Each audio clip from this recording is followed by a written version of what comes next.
Thank you for reminding me that we were supposed to be recording this. So, yeah, I just want to take a moment for June Knightley and the hero who shot Benjamin Smith and put him in the hospital. Um,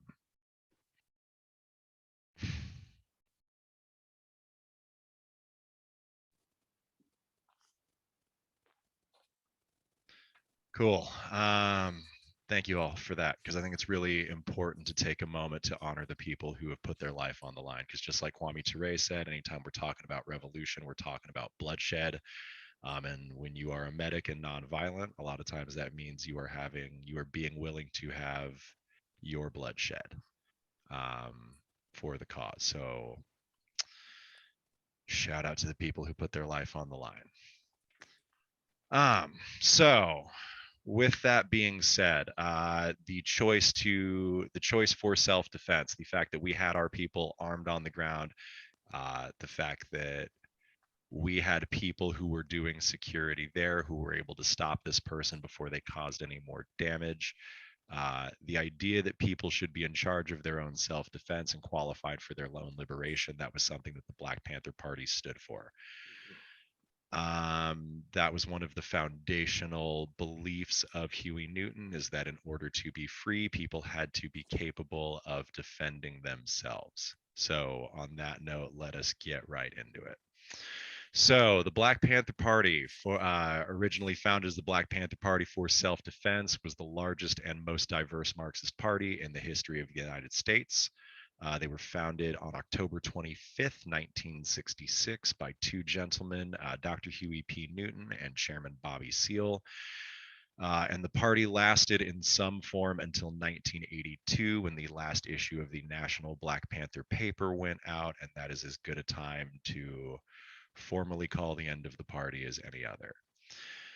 The things that made the Black Panther Party really successful were, one, it was a combination of theory and practice. It was the fact that they had a unified ideological theory propelling them towards revolution, and they combined that with practical action here on the ground, in the form, like most famously in the form of their self-defense programs, policing the police, and their survival programs, feeding children and organizing free medical clinics all over the country. At their height, they had more than 10,000 members in more than 60 countries. And where did the Black Panther Party come from? Its ideological roots are in frustration with the civil rights movement and its nonviolence. You can see it prefigured in the Ballot or the Bullet speech.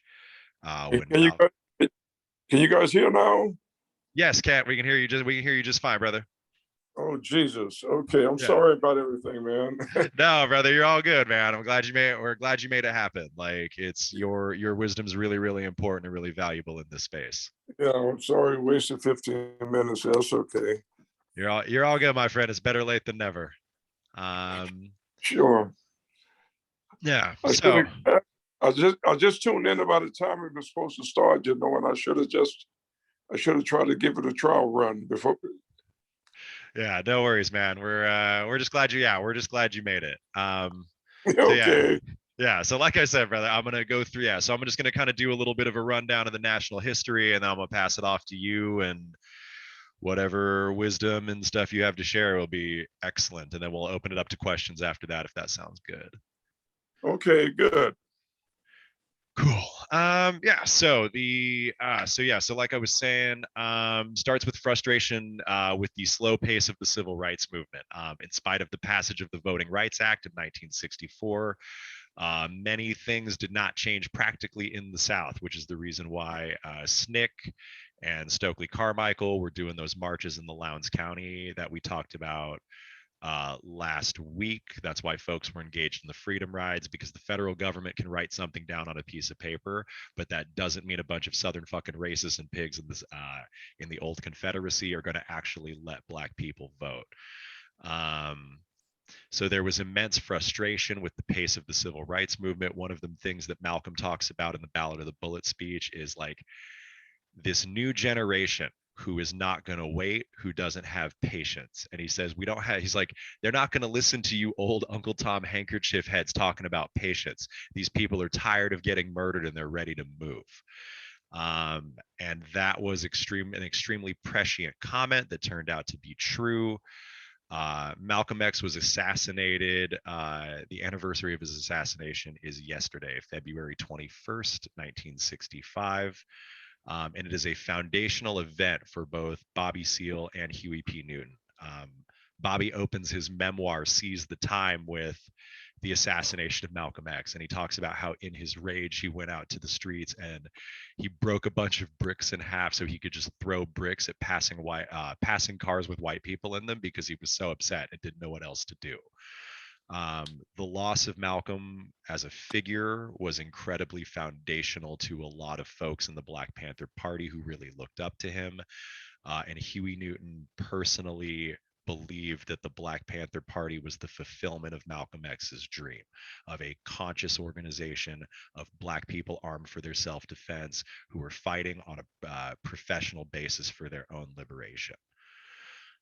And so, like I said, the Black Panther Party was founded by Huey P. Newton and Bobby Seale, and really, like, much like in the classic communist movement, you know, there's Marx and Engels is very much the Luigi of Marxism. Like, Huey P. Newton is really the foundational figure.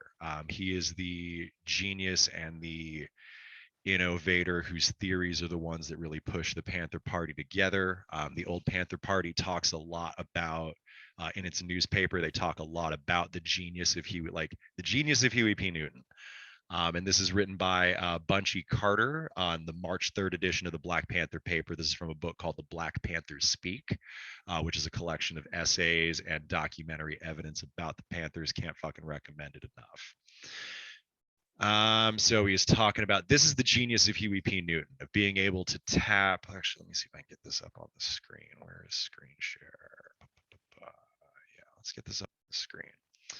So right here. Yeah, so this is the genius of Huey P. Newton, of being able to tap this vast reservoir of revolutionary potential. I mean, street brothers, you dig? Brothers who have been bad, who weren't scared because they never knew what to be scared was, because they'd been beaten down in these ghettos and they knew to live, they had to fight. And so they had been able to do that. But I mean to really tap it and organize it and direct it into an onslaught, a sortie against the power structure. This is the genius of Huey P. Newton, and this is what Huey Newton did. He was able to go down and take the Black man on the street and relate to him, to understand what was going on inside of him, what he was thinking, and then implement that into an organization, into a program and a platform, you dig, into the Black Panther Party, and then he let it spread like wildfire across this country. This is the genius of Huey P. Newton, the engendering, the establishing of the first vanguard party in the liberation struggle in the Western Hemisphere. Huey Newton and the genius of it all. Yeah, that is a great one. So Huey P. Newton, he was born in Louisiana, one of 6 kids. He was named for Huey Piers Long, who was a populist politician. Huey's dad was a preacher, and they were driven out of Louisiana by white violence and ended up in California during World War II. And he was a foundational figure here on the West Coast. And without him, there would have been no Black Panther Party. So just like I did last week, I'm going to go ahead and play a clip from Bobby Seale talking about Huey Newton, because I don't want this just to be a yellow person talking about Black figures. I want to let these folks speak in their own words, because they had things to say and were really, like, they're alive on YouTube, and there is no reason to not let them speak in their own words. Is this going? Perfect. Phew. Brothers and sisters, I want to tonight have the chance to tell you in large mass something about Brother Huey P. Newton, a Black man that I've been knowing for about 8 years, a Black man who first introduced me to what Black nationalism was all about. a black man that I have been closely associated with for the last 3 years in the organizing of a black people's party on a level that dealt with black people's problems. To explain to you who Brother Huey P. Newton is in his soul, I got to explain to you also your soul, your needs, your political desires and needs, because that is Huey's soul.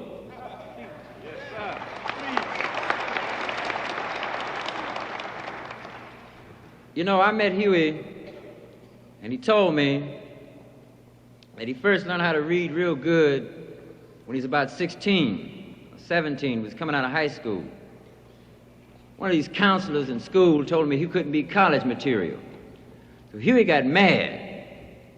He didn't like no white man telling him what he couldn't do. And Huey learned how to read. And Huey went to Oakland City College, and I went right there with him. And Huey got a 4.0, that's an A in sociology, psychology, political science, law. He ran it on down. He got A's all the way through and said, later for the man, I know what I can do.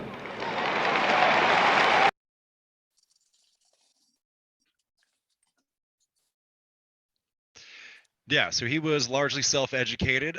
In his memoir, he says that up until the age of 17, he was functionally illiterate. And after being made fun of by a white counselor at school who told him he would never make it to college and was never going to amount to anything, he taught himself to read. The first book he says that he read was Plato's The Republic. So that is the kind of mind that we're talking about, the kind of person who can teach themselves to read from classical Greek philosophy as the first book they're reading, really grasp it, and then turn around and implement it. So in that speech, what Bobby talks about and the thing that Bunchy Carter talks about in The Genius of Huey P. Newton, right, is they took the consciousness and needs of Black people in America and built them into a party and a platform. So it would, so the next thing that is really important to talk about is what the fuck was that party and what was that platform? And I think one of the things that is really, really resonant and one of the reasons why it's important to talk about the Panthers is that all of these, like, one, this is an excellent way to frame a manifesto, but two, all of the things that the Black Panther Party wanted and fought for have still not been achieved, and are still, Black folks all over this country are still fighting for them today. So I'm not going to get into a lot of detail on all of them. I'm just going to read through some of them. We want freedom. We want power to determine. So it's divided into two sections: what we want and what we believe. What we want are the demands, and the what we believe are why we want those things. We want freedom. We want the power to determine the destiny of our Black and oppressed communities. We believe that Black and oppressed people will not be free until we are able to determine our destinies in our own communities ourselves, by fully controlling all the institutions which exist in our community. So the fact that, like, the people who live in these neighborhoods, most of us don't own our homes. The fact that most of us don't own the banks where we get the loans to start our businesses. The fact that we don't control the police. The fact that we're not in control of our own civil services. The fact that, like, we have at-large city council districts which prevent oppressed communities from having a large voice in a district, as our voices are subsumed by a city council at large. Like, we still do not have power here.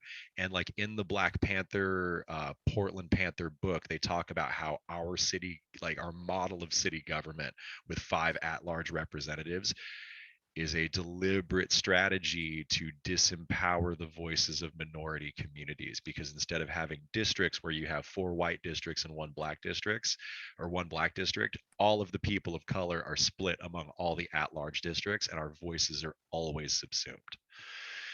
2, we want full employment for our people. We believe that the federal government is responsible and obligated to give every person employment or a guaranteed income. And we believe that if American businessmen will not give full employment, then the technology and means of production should be taken from them and placed in the community, so that the people of the community can organize and employ all people and give them a high standard of living. So we have to seize the means of production so we can make sure everybody has a decent job and a decent living. 3, we want an end to the robbery by the capitalist of our Black and oppressed communities.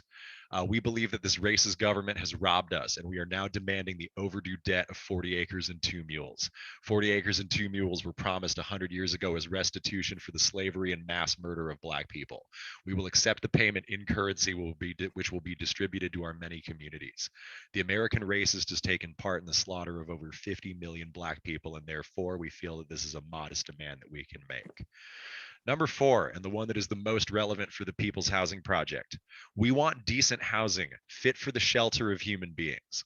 We believe that if the landlords will not give decent housing to our Black and oppressed communities, then the housing and the land should be made into cooperatives so that the people in our communities with government aid can build and make decent housing for the people. So this is not like a new struggle. The fact that there are homeless people in poverty, the fact that Black families are living in like, what are the lead rates, 20% higher than previously reported or 20% higher than they're supposed to be here in Portland? Like the fact that Vanport was flooded and destroyed and people were just kind of like left to fend for themselves. The fact that Black communities here in Portland were bulldozed to make room for an expansion to a manual hospital that never got fucking built. Like, this has been a problem for the last 50 years, this lack of housing. And it is something that if we are going, the only way to change it is through struggle. Number 5, we want education for our people that exposes the true nature of this decadent American society. And we want education that teaches us our true history and our role in present day society.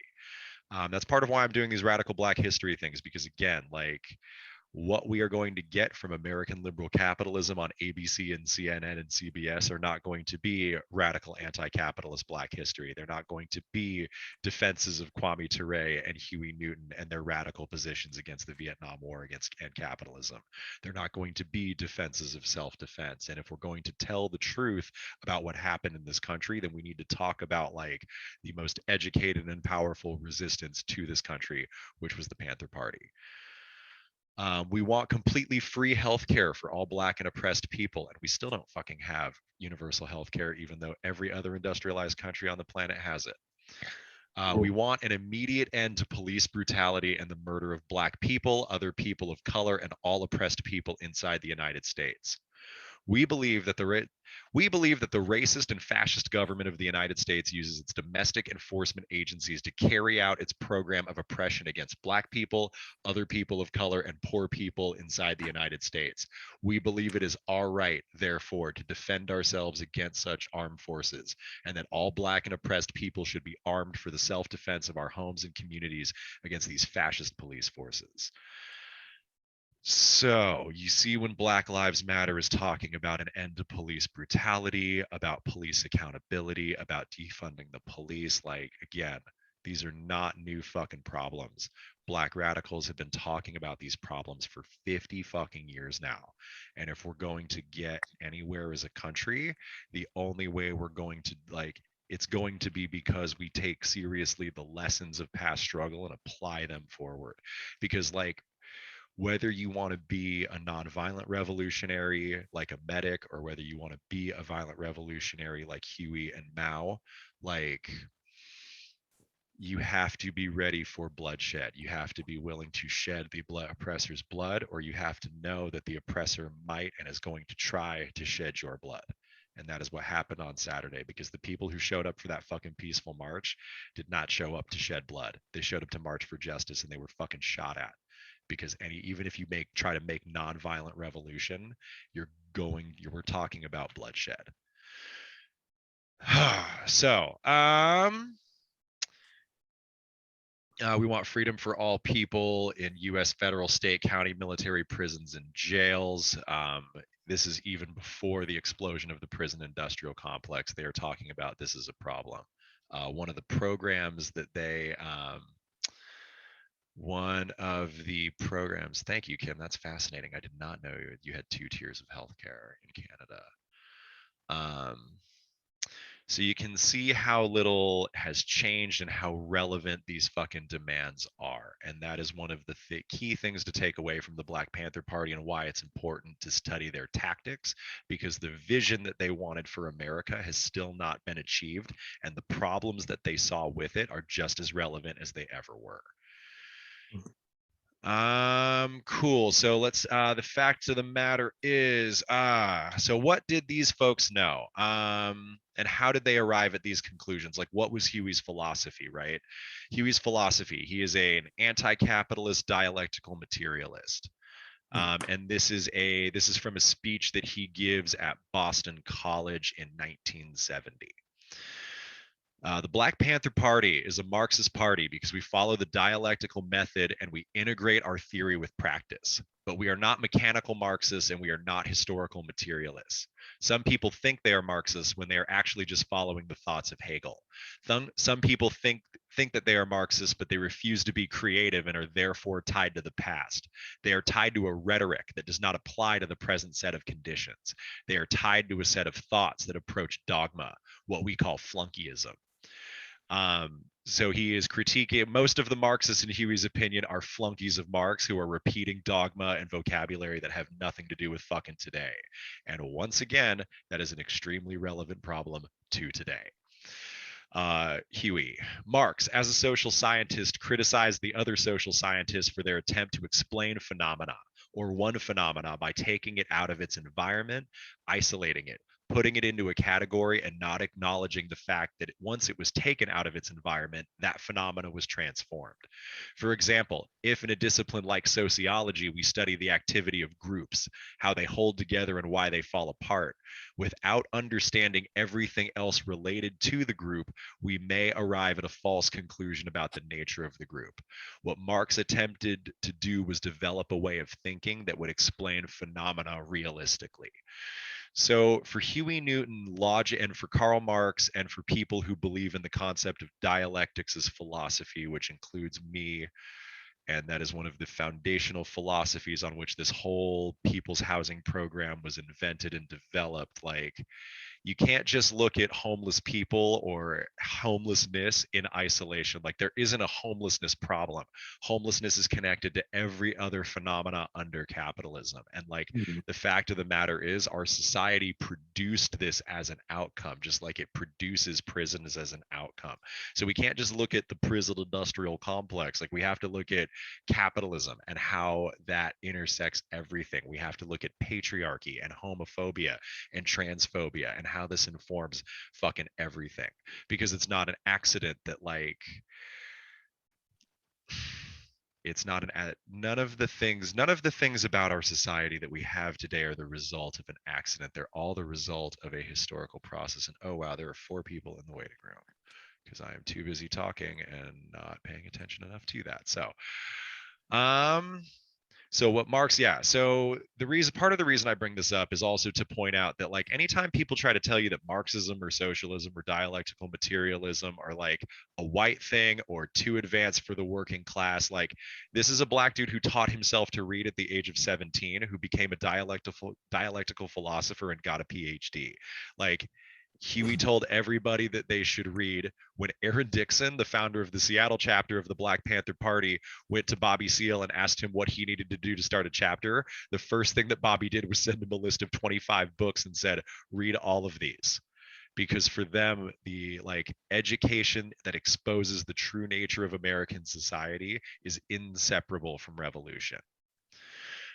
So to go back to Huey, as he talks about dialectics, right? When atoms collide in physics, they divide into electrons, protons, and neutrons, if I remember correctly. So what really happened to the atom? It was transformed. And in the social world, a similar thing happens, and we can apply similar principles. When 2 cultures collide, a process or condition occurs that sociologists call acculturation. Like the modification of cultures as a result of their contact with each other. Karl Marx called the collision of social forces or classes a contradiction. In the physical world, when forces collide, we sometimes call it just that, a collision. For example, when 2 cars meet head on trying to occupy the same space at the same time, both are transformed. Sometimes other things happen. Had those 2 cars been turned back and sped off in the opposite direction, there would not be a contradiction. But we must not confine our discussion to theory. We must have a practical application of our theory to come up with anything worthwhile. And in spite of the criticism that we have received from some people, the party has a practical application of its theories. Many of our activities provide the working class and the unemployed with a reason and a means for existing in the future. The people will not disappear with our survival programs. They will still be around. So, what does all that fucking mean? In a class society, there is a contradiction between the upper class and the lower class. In a racist society, there is a contradiction between the race, the dominant supreme, like the legally entrenched de jure supreme race, and the oppressed. There is in a patriarchy, there is a contradiction between maleness and masculinity and everything that it deems fucking unworthy. And these contradictions are tense. They result in violence. They result in clashes. Like, there is a contradiction between using shelter and the core contradiction driving homelessness is the contradiction behind every commodity, which is that housing is both a use value in that it's a fucking shelter, like it's a space that I can be sitting in, but it's also a commodity. It's a thing that my fucking landlord owns and sells in order to make money.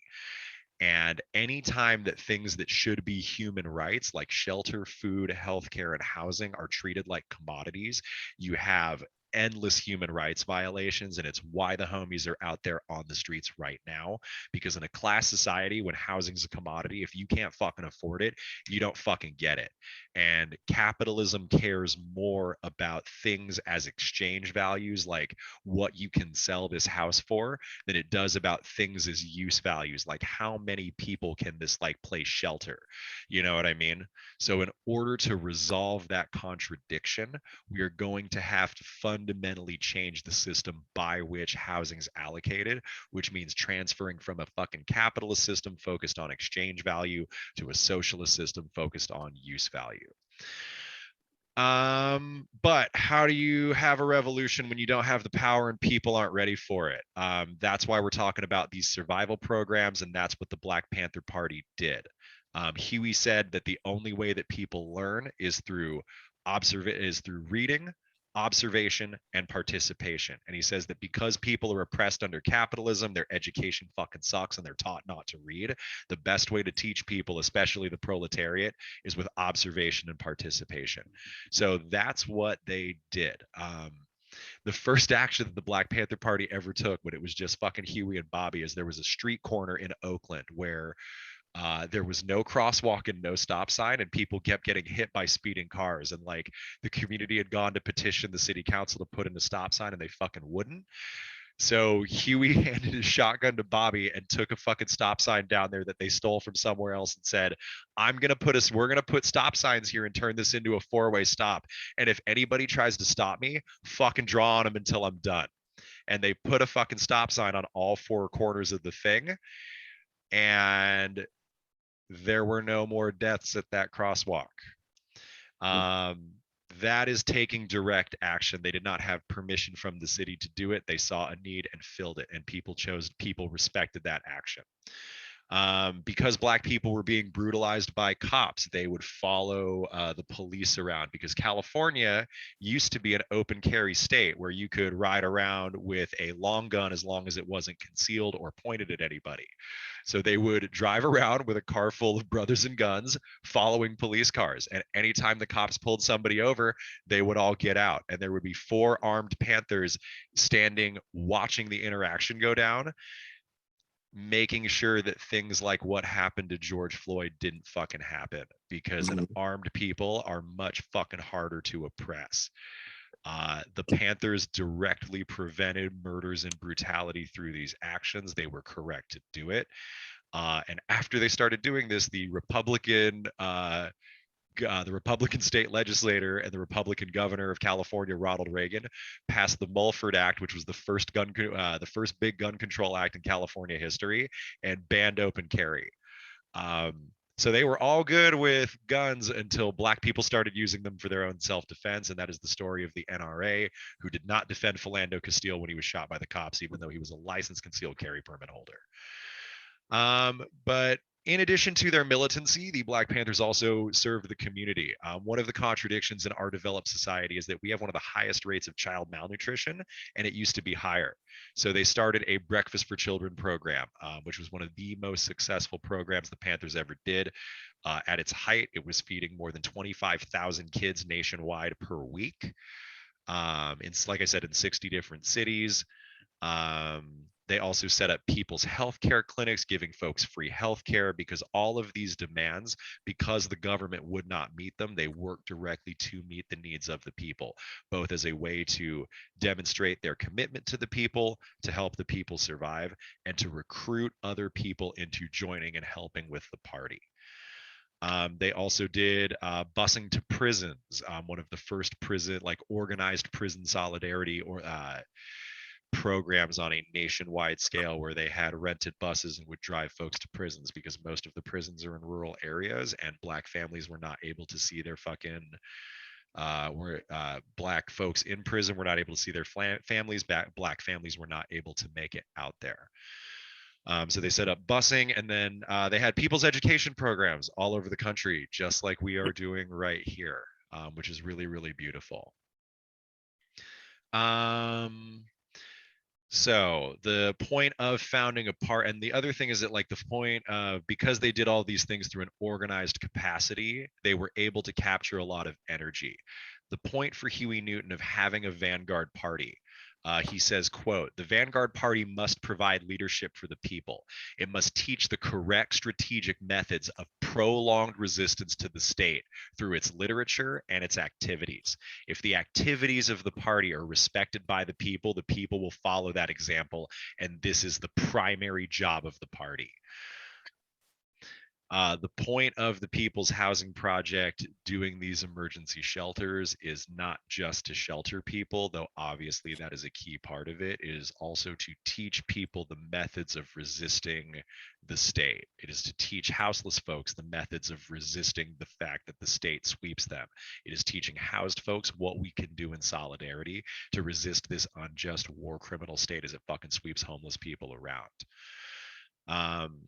But first, they must respect the party. Is back to Huey. But first, they must respect the organization which is transmitting this message. There are basically three ways one can learn: through study, observation, and participation. The Black community is basically composed of activists. The community learns through activity, either through the observation of or participation in an activity. To study and learn is good, but the actual experience is the best means of learning. But the actual experience is the best means. Yeah, the actual experience is the best means of learning. It is very significant that the vanguard be activists.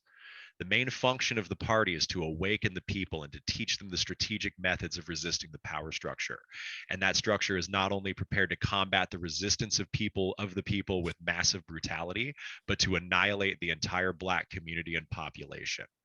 But the main purpose of the party should be to raise the consciousness of the masses through educational programs and the physical activities the party will participate in. The sleeping masses must be bombarded with the correct approach to struggle through the activities of the vanguard party, and therefore they must know the party exists. The party must use all available means of communication to get that information to the people. And if the people do not have knowledge of the party, it will be impossible for the people to follow the program of the party. In order to get anywhere, so the point of the People's Housing Project is in part to house people, and it is also to bombard folks with the correct approach to resisting shelter, like to resisting the city's criminalization of homelessness. It's to shelter people where they're at. It's to put your body and your life on the line defending sweeps. It's to look at these folks and to go with them in community rather than at them with charity. And it is also to teach other people how to do that as well. So it's been working. Like, we have had people who showed up to volunteer who are now members of our core organization, some of whom are on this fucking call, and without whom we would not have been able to pull off this build today. Because in the final analysis, it's like the people don't make revolution. The oppressors, by their brutality, cause resistance to the people. And the point of the organization is to teach the correct methods of resistance. So the Panther Party was doing that. They were blowing up. They had offices in 60 cities and more than 10,000 members at their height. They were the focus of vicious fucking FBI repression and murder through the counterintelligence program, or COINTELPRO. This is one of those things that like sounds like conspiracy, is so fucking horrific and awful that our government has actually done that you sound like a fucking conspiracy theory whack job explaining it. But these have all been declassified documents. The government was spying on Black nationalists. They had more than 209 in 1969 alone. The FBI had 295 authorized COINTELPRO actions against Black leaders, 233 of which were targeted at the Black Panther Party. Throughout its existence, COINTELPRO sent letters claiming people were cops. They told MLK to go kill himself. They threatened to expose Martin Luther King's extramarital affairs. They sent letters to different Black groups saying the other Black groups were plotting to murder and kill them. Bunchy Carter, that guy who wrote The Genius of Huey P. Newton that we opened with, was shot by members of Ron Karenga's US organization, another Black group in LA, because they were prompted to by FBI COINTELPRO saying the Black Panthers are going to come kill Karenga. Bunchy Carter's out to murder a bunch of US members. So shot first, and the FBI program had Black leaders killing Black leaders, and it is fucking disgusting. The death of Bunchy Carter. So the most heinous and successful, and the last thing I'm going to end on is the murder of Fred Hampton. If Huey Newton and the Black Panther Party were the and it is largely COINTELPRO that brought down the Black Panther Party by undermining and dividing its leadership. I will let Mr. Ford speak more to that because we are running late on. I am running over my time and I want to shut the fuck up. But the last person I want to talk about is the deputy chairman of the Illinois Black Panther Party, who is very much the fulfillment of Huey Newton's dream. He was a 21-year-old man when he was murdered in his sleep by the fucking FBI and Chicago police. They paid a Black Panther informant to drug him before his assassination, and they shot him twice in the back of the head to make sure he was dead. So I'm just going to play some clips of this man talking, and then I'm going to pass it off to Kent. And as this man talks, I want you to remember that the government of the United States today shot this fucking 21-year-old to death in his sleep, and not a single fucking one of them ever did time or were held accountable for it. And this is the same government. The kind of people who would murder a 21-year-old in their sleep are beyond fucking redemption, and are not the kind of people with whom we should spend too much time negotiating. So with that said, this is a short video. There is a longer documentary about this man called The Murder of Fred Hampton. There's also that movie that came out last year called Judas and the Black Messiah. But I'm just going to let this 6-minute clip play, and then I'm going to pass it off to Ken. I'm the deputy chairman of the state of Illinois Black Panther Party, Fred Hampton. We work with anybody and form coalition with anybody that has revolution on their mind. We might not be back. I might be in jail. I might be anywhere. But when I leave, you can remember I said with the last words on my lips that I am a revolutionary. And you're going to have to keep on saying that. You're going to have to say that I am a proletarian. I am the people. I'm not the pig. You've got to make a distinction. And the people are going to have to attack the pigs. The people are going to have to stand up against the pigs. That's what the Panthers are doing. That's what the Panthers are doing all over the world. We're not a racist organization because we understand that racism is an excuse used for capitalism. And we know that racism is just it's a byproduct of capitalism. If we don't hate the motherfucking white people, we hate the oppressor, whether he be white, black, brown, or yellow. We're going to fight racism, not with racism, but we're going to fight with solidarity. We said we're not going to fight capitalism with black capitalism, but we're going to fight it with socialism. Everything would be all right if everything was put back in the hands of the people. And we're going to have to put it back in the hands of the people. And this class have divided themselves. They say, I'm black and I hate white people. I'm white and I hate black people. I'm Latin American and I hate hillbillies. I'm hillbilly and I hate Indians. So we fight amongst each other. Nothing's more important than stopping fascism because fascism will stop us all. That's the people's thing. Socialism is the people. You're afraid of yourself. If you're afraid of socialism, you're afraid of yourself.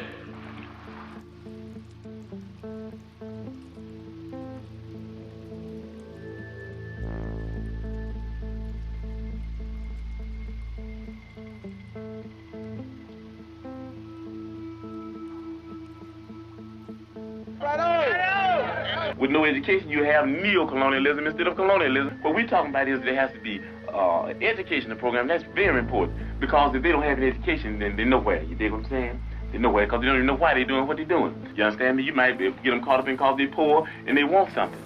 And then if they're not educated, they want more, and before you know it, they'll be capitalists, and before you know it, we have Negro imperialists. Me, myself, you know, I was born in a so-called bourgeois community and had some of the better things you could say of life. And I found that there was more people starving than there was people eating. And I found that more people didn't have clothes than they did have clothes. And I found that I just happened to be one of the few. And I made a commitment to myself that I wouldn't stop doing what I'm doing until all those people are free.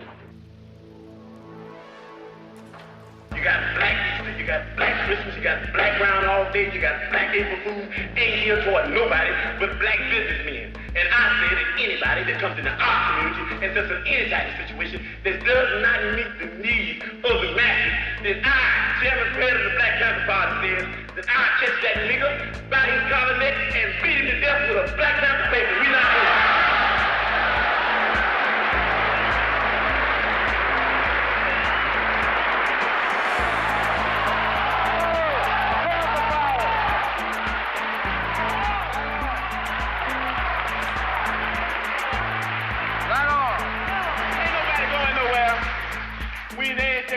We're going to stay right here with the people.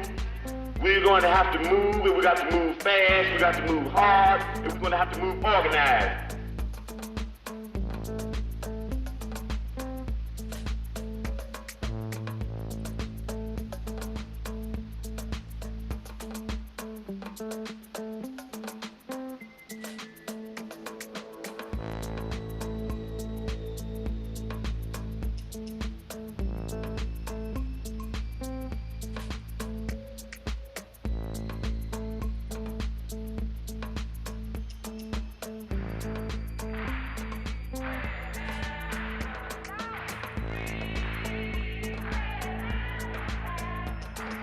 You can jail revolutionaries, but you can't jail a revolution. Right. We need some guns. Black people need some peace. White people need some peace. And we are going to have to fight. We're going to have to struggle. We're going to have to struggle relentlessly to bring about some peace, because the people that we're asking for peace, they're a bunch of megalomaniac warmongers, and they don't even understand what peace means. And we've got to fight them. We've got to struggle with them to make them understand what peace means. Like we always did, if you ask to make a commitment at the age of 20, and you say, I don't want to make that commitment because for the simple reason that I'm too young to die, I want to live a little bit longer, what you did, you did already.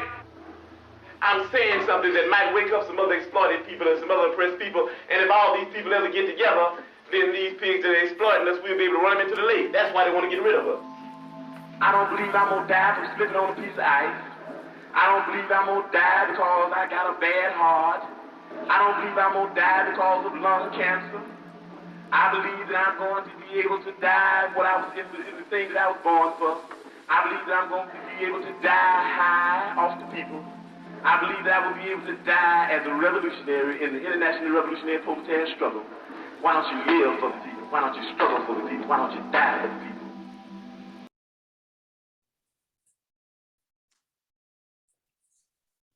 Whew, that motherfucker spat fire. So that concludes my part of the presentation. So there were Panther parties all over the country, like I said, in 60 different ones, and we are very privileged to have the captain of the Black Panther, the Portland Black Panther chapter, Mr. Kent Ford. So yeah, thank you all for your time. I really appreciate it. Let's see if we can get your video going, my friend, and take it away whenever you are ready, Kent. Okay, actually, can everybody hear me okay? Yes, sir. Okay, thank you. Huey is actually the one that brought me into the party back in 1971 and authorized Portland, Oregon to be a chapter. We already have been in the mix of things, you know, with the health care. We're the only chapter in the country to have a free dental clinic. We did everything from amalgams to teeth cleaning, extractions, and partials, bridges, and replace it and replace give the old timers, false teeth and everything. And we had the dental staff, assistants. To this day, just my heart goes out to. But we were gonna, like Fred was saying, the clip you just played there. Fight racism with solidarity, and I want to emphasize all the doctors were white. 80% of the support staff in the health clinic and dental clinics were white, and they didn't care what the black, but who was said what the Black Panthers just came forward to serve the people, and we sit up in a core area. The city had completely written off the area that we sit.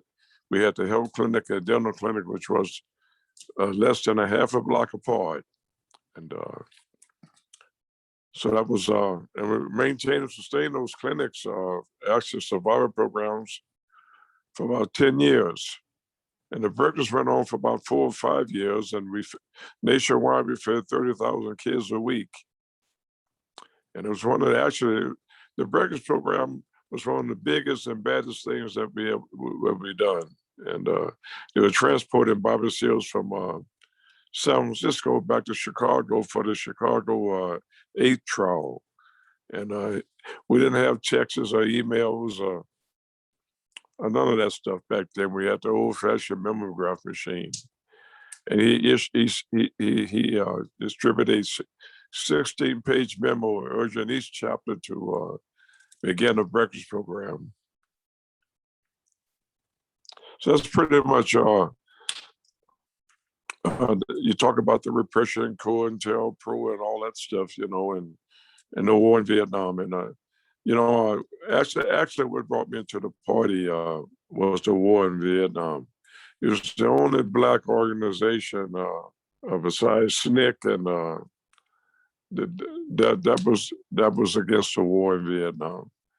And when Muhammad Ali made that statement, no Vietnamese ever called me that word, and like everything else, we took it to heart, we processed it, and then we pretty much took it to the streets. So that's pretty much. I want to thank everybody for having me, and you guys do good work, and please continue. And it's a marathon; it's not a sprint.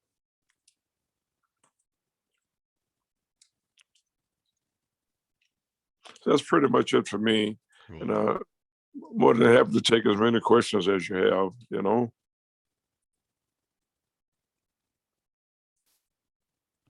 Does anybody have any questions for Mr. Ford? Does anybody have any questions for Mr. Ford? Not a question, but I just wanted to thank you for countless hours of pouring love and passion into the universe to make change. And I know how exhausting that can be, and putting dedication, into action with such integrity and fire is beautiful, and it will change you fundamentally as a human being for the rest of your days. So thank you for all that you've done. Thank you for those kind words. Yeah, that was beautiful, Alexa. We have a question in the chat from Mads. How big was the Black Panther Party in Portland? I think at the peak we had about 60 guys that actually came forward, brothers, sisters. We made alliances in the white community, in the peace community, Peace and Freedom Party, the SDS guys, in a progressive alliance in the Labor Party. You mentioned that earlier about, the labor and Marxism, Leninism. Well, we didn't know anything about all that, you know. We started reading books, you know, the little red book and everything like that, and the autobiography for Malcolm X. And we actually have a reading list that I actually distribute at the beginning of the walking tours. I still do these walking tours. I've been doing them now for probably about 14 or 15 years.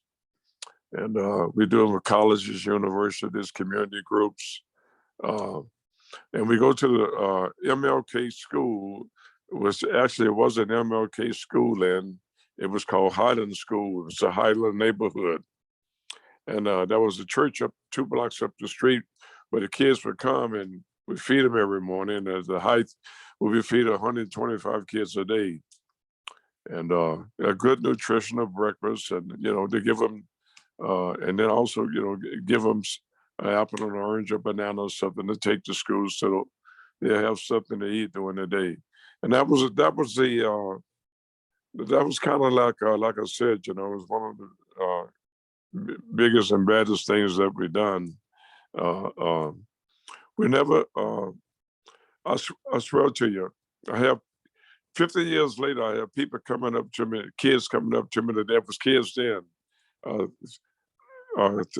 thanking me for, you know, doing that 50 years ago, you know, and I never knew this, you know. It just, you get teary-eyed, you know, and so I said, well, you know, we just try to do some good, you know, and but that didn't stop the, you know, the guys and the powers that be from coming after us, you know. They begrudged us feeding the kids. They begrudged the health clinic and dental clinic. They plotted all kind of treachery, you know, and I just want to say this.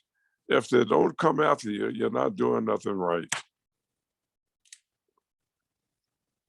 Yeah, damn, that's beautiful. Cool. Next question is from Maya Pavlovich. Good, thank you. Good pronunciation. People don't get that often right, so thank you. Captain Ford, I just want to say thank you for everything you do. I've had the pleasure of meeting you a few times at a few events, and it's always been so lovely to talk to you. Wonderful person, very insightful. So one, I want to thank you. And two, I'm a little curious, especially the dental clinic, the health clinics that you were running. I more so want to ask that question because in my field, what I do is I work with I often work with the economically vulnerable populations, but I help more so with like Medicaid and like state programs. And I'm trying to conceptualize a free clinic or a clinic that provides health services that isn't associated to the state. I mean, how was that? How did you pull that off? You know, how did you do outreach to these medical providers? You know, how, you know, because I would love to contribute in any kind of way to that kind of effort. I just, again, is something that, because I'm so ingrained in what I do, it's hard for me to figure that out. So if you could please provide insight, I'd really appreciate it. We initially, to answer your question somewhat, you know, we initially had a dental clinic, and so John Moscow, and he was a student at Reed College. He was a senior at Reed College at the time. He had a group called Health Rep, and if I can, you know, I think some of that detail is in the book, The Portland Black Panthers, where he contacted the guys up at the dental school, and then they sent down this dental equipment, you know, and it was old and dilapidated and everything, and one of the black dentists in the neighborhood who actually visited the Elks Club, which is several miles from the dental clinic, he came down and looked at it. So he says, where did you guys get this stuff at? Well, he went back up to the dental school. He talked to the head of the dental school and said, give those guys something decent, some good stuff. You got it in the back rooms there, you know, and they did. And they finally sent some good stuff down, and we got the dental clinic going. And then the Kaiser Hospital had built a state-of-the-art dental clinic right there on Flint Street and Vancouver Avenue. And after about 4 or 5 years, they started letting us use that clinic, the state-of-the-art. Had 10 operatories in it, and we started using that clinic on Mondays and Tuesday nights. And And so, and then we had a doctor, Dr. Gerald Morrell. His picture and name is in the book, and he passed away about a year ago. And he would come down and volunteer, and then he started recruiting other dentists, some of his colleagues and everything. And I want to share this with you. And at the health clinic on Saturdays, we had a well baby clinic. And I think if anybody, and that was run by a doctor named Lyndon Smith. And he was a world-renowned pediatrician. But one thing, he had a syndicated program on ABC every morning from 7:25 to 7:30. Yeah, and he had that program on ABC every morning. But he volunteered every Saturday to run the well baby clinic. But anyway, and then we had Dr. George Barton, who was a neurologist. I went to OHSU Medical School, and he passed away a couple of years ago. And he would come every Wednesday, and he would bring some of his colleagues. He would bring his friends, and who was also physicians. And so anyway, I'm trying to see where I'm going with this, you guys. They would come down, and the clinic was open from Mondays through Fridays, from 7 to 10 o'clock every night. And this was in the core area of the neighborhood, the area where the city had completely written off, where all the gentrification is going on today. And they didn't care about that. They just came down to serve the people, you know, to make a difference.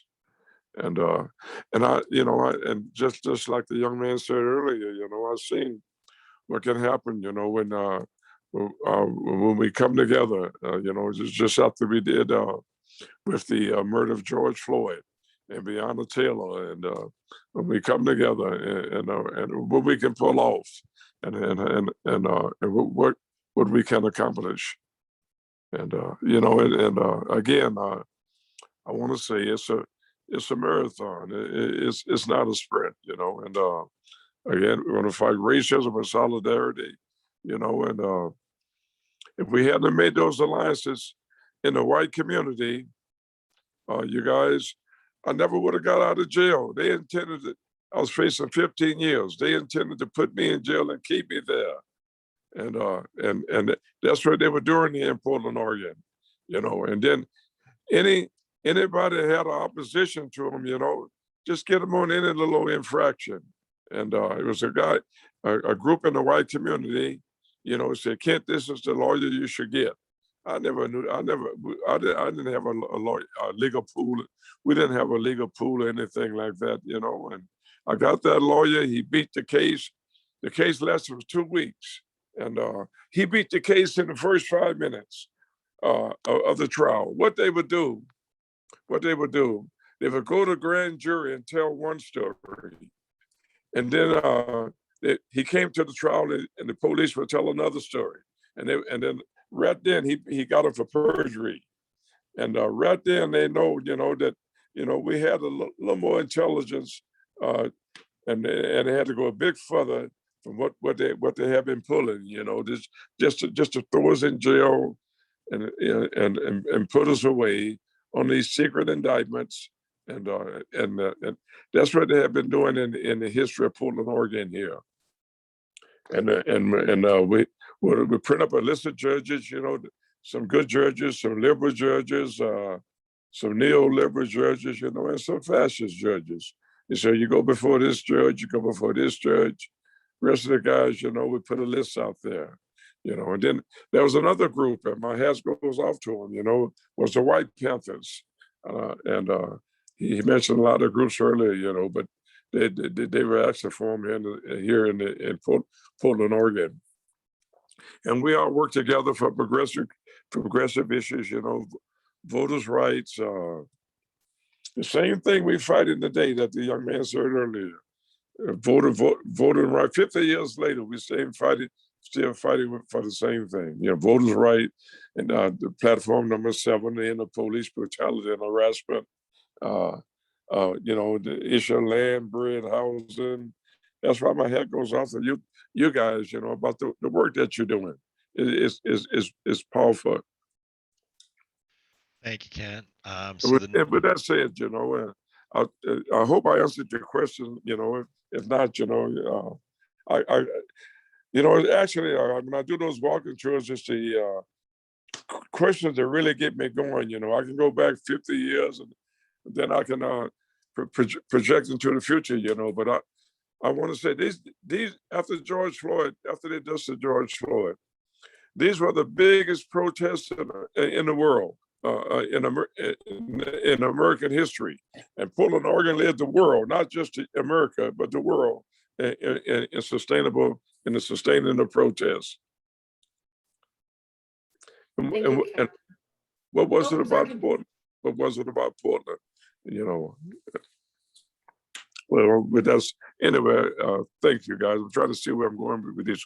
No worries. No, you answered. Sorry, you answered my question definitely, and I think Thank you. that specific, especially the idea of like a dental clinic or a health clinic, is the only clinics that I'm aware of that reach out to the population that are even known about are federally qualified health centers now, which may honestly just be a response to make sure it all stays in the system. And I personally would love to combat that and make it, some kind of collective idea. That's something I've been thinking about. And so knowing that actually it did happen and it's out there, it's very inspirational. And yeah, so thank you so much. As always, your insight is invaluable, and we in the community. Yeah, thank you for the question. And I just want to say, that was a core area down there. The black middle class, the so-called black middle class, the black bourgeois, they want to have nothing to do with that area, and the city. And the city, again, the city had completely written off. So they said, we down with the game for the people. So let's go where they at, And we would see the old timers, the teenagers, the young guys on the corner, 1-on-1, 1-on-2. If they did, the Panther paper was a quarter. If you didn't have a quarter to buy the paper, we just give you one. But anyway, I want to say this. We would talk to them. That we learned all that from Malcolm. You guys. A 1-on-1, 1-on-2. That street corner talking, that street corner organizing. About the poverty, joblessness, hopelessness, and urban neglect. And you find out, and then the guys will see you out there every day, and it's where these guys are for real, and then they would come to us with problems, the stories, and they knew that the party was down with the people, but anyway, that's pretty much what it was. Cool. Back in the day. Anybody's listening, whenever you hear about the walking tours, humbly ask you to come.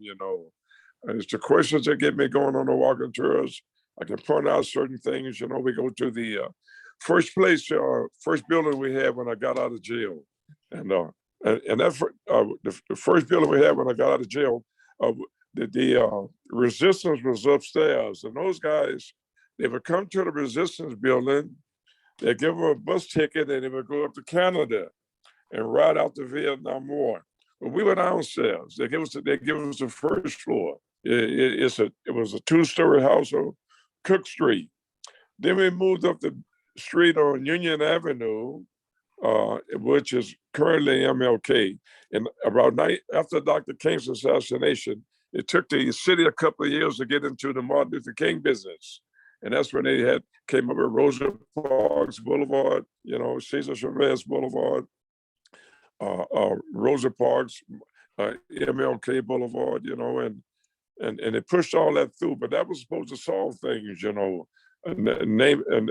naming these streets after icon figures in the struggle for the social construction of America, but the conditions stayed here. Then gentrification moved in, and that was pretty much it. Excellent. Thank you so much, Ken. I want to get to a couple of the other questions we had. I see Nyanga has his hand Yeah, I guess Nyanga has his hand up. How you doing, brother? Good to see you, man. Yo, peace, comrade. Wagwan. Peace, brother Ken. How you doing, brother? Okay, thank you. Good, good. So I got my question is, I got two questions, and you don't have to answer them both. But one is around like funding. Like, what were your methods to attain funding to keep the party going? You know, resources to make all these things happen. And two, y'all mentioned Bunchy Carter and what was it, Coanga down there in LA and the infighting. Ron Karinga, yeah, the arts organization. That us is stood for United Slaves. Yeah,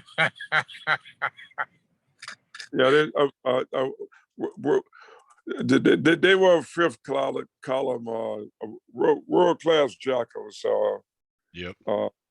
And but anyway, would you believe here that he's teaching at some college in San Diego now, Yeah.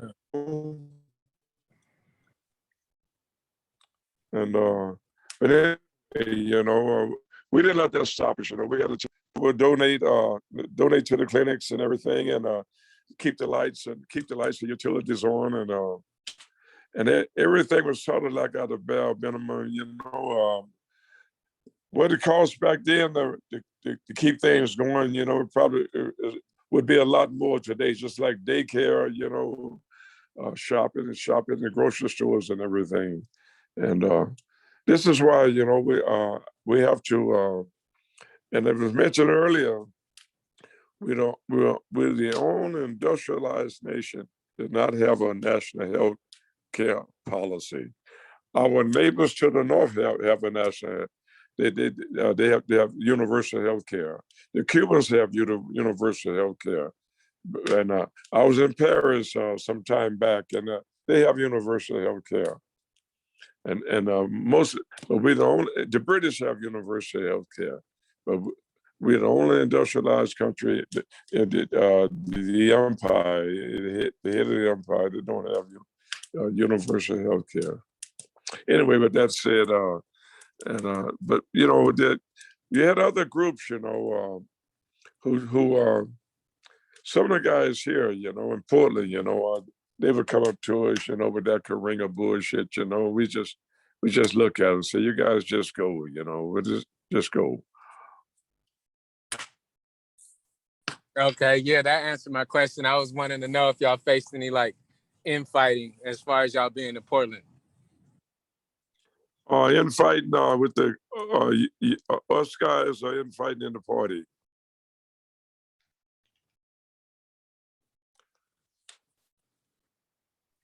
I mean, yeah, infighting with people in the party or just other liberation or other Black organizations in the town.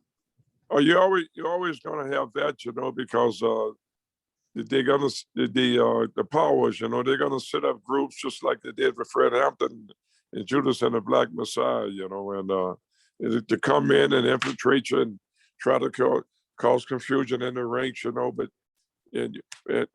someone asked earlier about the peak of our guys, brothers and sisters we had working in the party. Where in the end, around 1980, it started out about 60, then it finally ended up with a pretty hardcore group, about less than a half a dozen, 10 years later.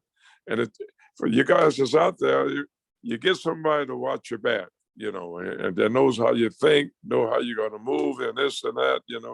You eat together, you organize together, you talk to groups together, the cadres, and you keep everybody, keep them dangerously close, And I want to, as a scene from The Godfather, you guys seen that.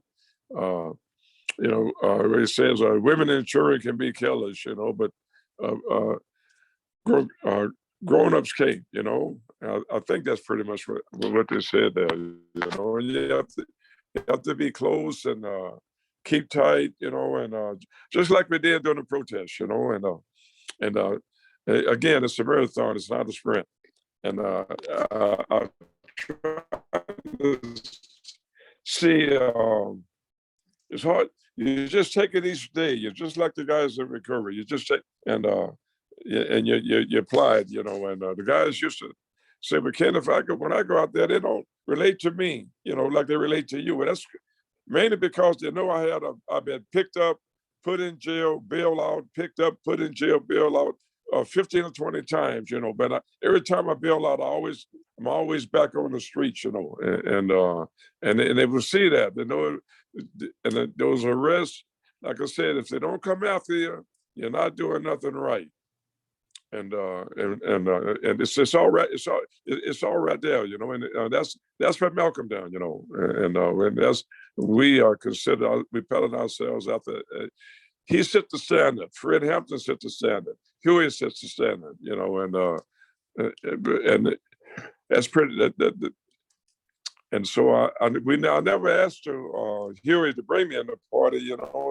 He approached me and asked me what was I from, and I told him, and he asked me, did we have any buildings? I said, we got 3 buildings. See, you guys, we had our own buildings.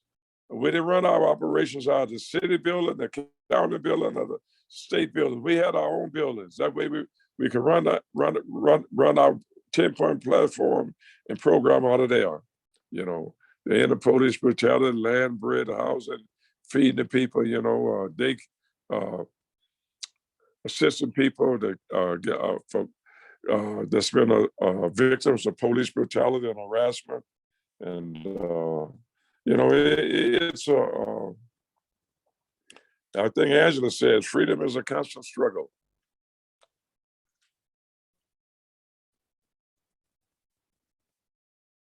Damn right it is. There was a question earlier.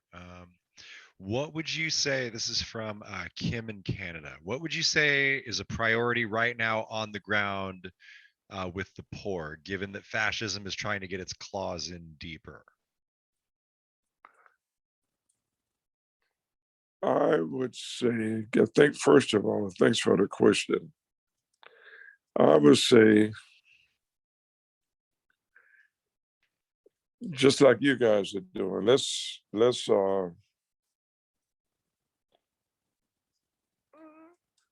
be forever vigilant, and hit the streets, talk to people, organize, and just let's continue to take it to them, teach them a lesson that they never forget.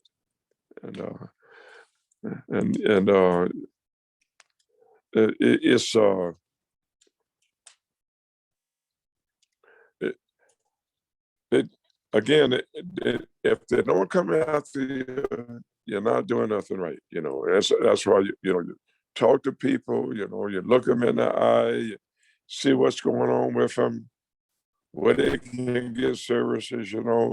And drive the fascists back under the rocks.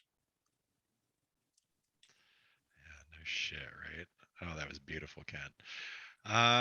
Cool. Does anybody have any final questions? Because I thought that was excellent. And I couldn't agree more. Like, I think we are going to have to come together if we're going to get out of this. You know what I mean? I think that when, being much younger, I think it's very easy to imagine, okay, we're going to fucking fix this tomorrow, but it's a marathon. It's not a sprint. And even if we toppled the government of the United States tomorrow, there would still be a century's worth of work to do. It's not going to come from the, okay, you take the local level here, and you take that business out of Normandale Park that happened last Saturday night, I'm pretty sure everybody's familiar with that now. Yep. Nobody's laughing but the police. And they took their time getting there, and by that time, everything had been diffused, the guys defended themselves. And they couldn't find out what had happened. People didn't want to talk to him. But anyway, let me see where I'm going with this. The city, the state, all these guys. They know the conditions. They know what things is about. And if anything good was going to come out of it, back in the day, the only time you see any of these good Democrats or these good Republican politicians in the neighborhood right around election times. And Huey told me way back the night he came walked over to me. He says, every 4 years you got a good master and a bad master. I remember Dottie Roy says, when she came to speak in Santa Fe, New Mexico, from India, she says, you never cross over. And she says, the Democrats and Republicans, like Tide and Irish Snow, they're both owned by the same company, and that's the Pentagon and the corporations. That's right. Yeah, no, here at the People's Housing Project, like, couldn't agree with you more. Like, parties and politicians are going to be responsive to the donors and the people who get them elected, which are, on the federal level, the defense companies and the big corporations. You take that business, I've seen her at a vigil, that little Hardison lady, and I said, well, maybe she'll get some teeth. Let's go back to 1981 when they threw those dead animals in front of. That was my friend. They threw those dead animals in front of his restaurant. You guys, there was 10 police officers, and some of them didn't participate in the prank. Just threw them right in front of his restaurant. It was a Black-owned business, and it was a mom and pop operation, and at that time we had a Black commissioner, and they appointed him, and then he got elected. They said, but the thing was he wasn't supposed to make any waves. When they got rid of 2 of the policemen, they went to arbitration, and the union put them back on the force. So anyway, that business with Joanne and that thing they nailed on, like a hit and run and stuff like that. That's the kind of shit they pull here. If you don't go along with the program, they come up with treachery on you. I remember when they took me to jail one time, and it was a black reporter. He had a small community newspaper here. It was called a Clarion Defendant. His name was Jimmy Bing Bang Walker. Well, they took his camera. He was taking pictures of the police just coming down, vamping on people, smashed it, and then they commenced kicking his ass. And they did a pretty good job. Broke some ribs and stuff like that. But let me tell you what happened. I was in jail. When I got out, there was billboards all over town. Respect the man in blue. He's out to protect you. Well, I called Jimmy up. Unbeknownst to me, the phone was tapped. And then I learned. I found out real. In those days, you learn real fast. And I said, Jimmy, how could you do that after that, what they did to you?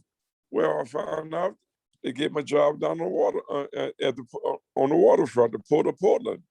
They turned him. And so you go along with the program, you play ball, you're doomed, But next thing I know, the sister, she don't sister no more to me, but she endorsed the police budget, and they gave them $5 million more than they asked for. But wait a minute now, you guys. Same thing. Biden gave the Pentagon all their money, and then gave them another 5 or 6 billion, and didn't ask for. But you guys see where I'm going with this. Democrats are the same on the local level and the national level. You can't trust fucking capitalists. I said, that's not. That's I read that. You got Irish Snow and you got Tide. They're owned by the same company. So you have to, set up a structure, and hear me out, you guys. A new world is coming, and it's coming faster than we think. So we have to pace ourselves. Don't get burned out. Let's take it each day. Taking it each day. Beautiful. Thank you so much, Kent, and everybody. Yeah, for thank you being guys. here. Thank you guys for having me. I really appreciate this. I'm a lot more sharper early in the morning. Like 4, 5, 6 o'clock. Well, I'll have to call you at 6. I'll have to call you at 6 in the morning sometime and pick your brain. Cool. And you sound plenty fucking sharp to me, man. I hope when I'm 83, I'm as sharp as you are. Shit. Oh, wait a minute. You gave me a few years. I'm not quite there yet. Not quite. Okay, no worries. My bad. I don't know where I read that then. Cool. Well, that I think concludes our program tonight. I really appreciate everybody who was here, and we're going to put this up on the Zoom. Yeah. I'm sorry about the beginning, you guys. Yeah. So the two things that the People's Housing Project always needs are money and labor. We are a grassroots funded organization that does not take any corporate money or any government funds. We are exclusively funded by individual donations to the people. So the only way that we are able to put on programming for this, like the thing that pays for the Zoom every month, for Mr. Ford's speaking fees, for the structures that we drop today, is people's donations. The best way to support this, like the work we do and this educational stuff, is through our Patreon, which is a way to make monthly donations, like $1 or $2 a day to the organization, because when 1,000 people do that, it adds up really, really quickly. We also need folks to sign up to volunteer. Who can, if you do not have money, we believe from each according to their ability to each according to their needs. So if you have the ability to give money, that would be excellent. We also take one-time donations on our GoFundMe and our Venmo, which I am putting in the thing. This is tab. And if you are interested in volunteering, all of our volunteer events are on the same meetup page where you found this event. So if you are interested in volunteering, definitely come out and give some time. We do cleanings every Sunday from 12 to 2:30. They are led by a couple of our core volunteers and our core members, one of whom is on this call. Shout out to Mads. Who showed up today and fucking helped kill it at the build.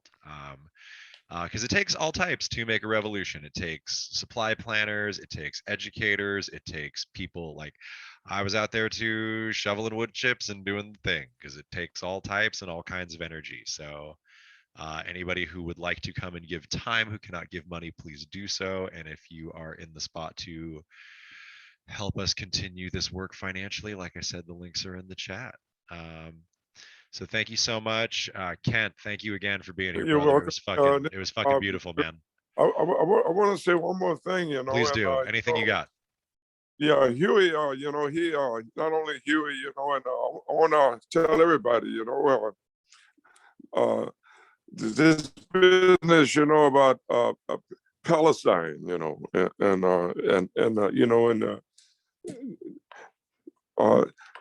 they talk about that a lot, lately, since the middle of last year when they went in there, But that's the same thing happened in Albania here, So I want to say the Israelis can come to Albania and they get a textbook lesson of total gentrification, where the next generation after me have to move out to the numbers, And Albania is where we came to after the Vanport flood. And I've lived in Northeast Portland now for 60 years. And it's that's what it is, And Emmanuel, you guys heard the Israelis use the saying, you got Israel is a villa in the midst of a jungle. Well, that's what happened. That's what Emmanuel was. Emmanuel Hospital. It was a villa in the midst of a jungle. So what did they do? They completely gentrified the jungle. Yeah, You're 100% Captain, right.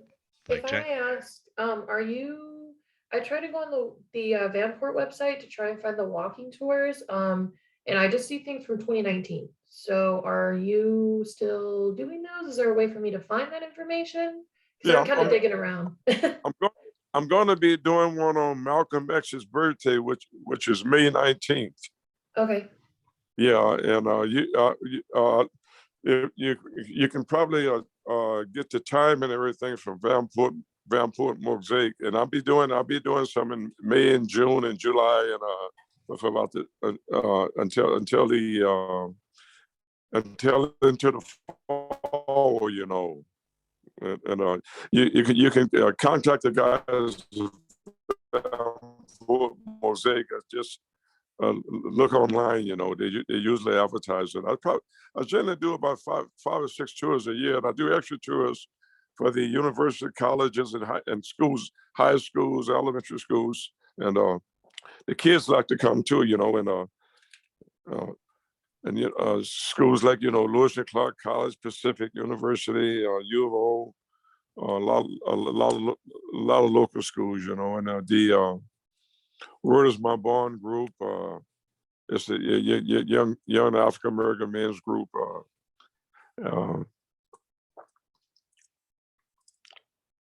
Mostly undergrad students. And Yeah, I've heard about that group. So that is awesome, and yeah, I again appreciate what you do.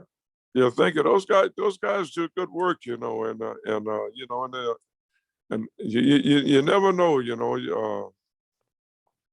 We if I just want to close with this, you know, who was it? Lenin that said, you know, sometimes decades go by and nothing happens, you know, and then after George Floyd, weeks went by with decades happened, and I think this is we accomplished more. In the last since the death of George Floyd, and civil rights accomplished, you know, in over 50 years. That's right. And it came through the sustained resistance of people being on the street and being willing to put their bodies on the line. Thanks for saying that. Yeah, that is beautiful, Ken. Because revolution's about bloodshed, and at the end of the day, like, we don't want bloodshed, but we care about liberation more than we care about our very lives. And it's important to know that, like, whether you're shedding the oppressor's blood or being willing to have your own blood shed, like, that's what a revolution's about, because the pigs are going to try to shed our blood. So I hope we are all ready for our own self-defense. I hope we are all prepared. The other night there out at Norman Dale's Park, if they had those monitors out there, you know, and that. That's right. It wasn't, thank God, but it would have been a lot worse, you know. Yep. Our team, the fact that our team was armed for its own self-defense is the reason that Saturday night was not worse. So with that being said, and you guys seen some of the reports, you know, the guy, you know, I don't know whether sounds like the kind of guy that choked George Floyd, you know. And then there's right. other thing I want to say before I finish here tonight. It's all these hundreds and hundreds and hundreds of police departments in America train with Israelis, and that's where they learned. That's where they learned the knee on the neck from. You take Outlaw, that's in Philadelphia now. She went over there and spent almost 2 weeks when she was a police chief here in Portland. What's with that? Imperialism is an interconnected international problem. Like, every single imperial country they are sharing tactics. Like, the Mossad and the CIA work together to arm the Latin American death squads in fucking Chile and Argentina. Like, the Mossad, like, Diem Deng's agents from South Vietnam trained with the Mossad. And it's like, The contradictions of capitalism and Exactly. imperialism are reflected all over the world. Like it's horrifying, but it's like, just like our team went and fucking trained in Palestine. Yeah, That's but revolutionary solidarity, we all know that, and but what I say that, to tie it in with the Palestinian struggle. And when Nelson Mandela got out of prison, that's one of the first places he went was to Palestine. Yeah, that is some beautiful solidarity. Long live the Intifada. Fucking free Palestine. All right, y'all. We are 15 minutes over time. I really appreciate everybody coming out. I really appreciate all of your wisdom, Mr. Ford. Keep an eye out Thank you for, guys for having me. Thank you very much. of course, brother. Thank you so much. Keep an eye out for his walking tours with the Vanport Mosaic. I'm sure if they're not on their website, you can email them. Like I said, it's meetup.com. I'm pretty sure it's just /PHPPDX, and that's got all of our events on it. So I hope I see y'all there. And when we do, they're in Portland, Oregon. And then when we do, when we do more educational stuff like this, hopefully with more speakers and other guests and stuff, you will get, that's the best way to get notified that as well. It's on the meetup page. You're welcome, Maya. Thank you everybody for being out here. I love you all.